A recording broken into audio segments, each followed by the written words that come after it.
Ulcerative colitis এটা একটা জটিল অসুখ এবং এই অসুখের ভালো চিকিৎসা না হলে এখান থেকে কিন্তু ক্যান্সার হতে পারে। সুতরাং কী কী লক্ষণ দেখলে আলসারেটিভ কোলাইটিস বুঝবেন এবং দ্রুত ডাক্তার দেখাবেন সেটা একটু বলি। যদি ব্লাডি ডায়রিয়া হয়, অর্থাৎ দেখা যাচ্ছে পাতলা পায়খানা হচ্ছে, তার সাথে রক্ত যাচ্ছে, এটা কিন্তু একটা ইম্পর্ট্যান্ট ক্লু। এর সাথে যেটা হয়, ফিভার থাকে, জ্বর থাকে এবং ফিভারের সাথে দেখা যাচ্ছে অ্যাবডোমিনাল পেইন থাকে, পেটে ব্যথা থাকে, ওয়েট লস থাকে, ওজন কমতে থাকে।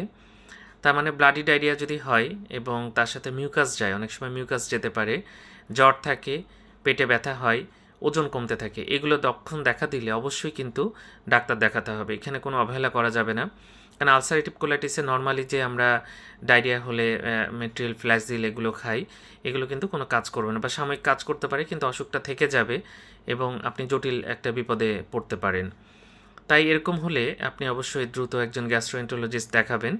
এছাড়া অনেকটা যদি সিভিয়ার পর্যায়ে চলে যায় তাহলে পটাশিয়াম কমে যায়, ডিহাইড্রেশন দেখা যায়, এর সাথে অ্যালবুমিন কিন্তু কমে যায় এবং অ্যালবুমিন কমে গেলে পা কিন্তু ফুলে উঠতে পারে, সেটাও আমরা দেখি। তো যাই হোক, এরকম লক্ষণ দেখা গেলে অবশ্যই দ্রুত একজন গ্যাস্ট্রোএন্টারোলজিস্টকে দেখাবেন, আপনি নিশ্চয়ই এটার ভালো সমাধান পাবেন। ধন্যবাদ সবাইকে।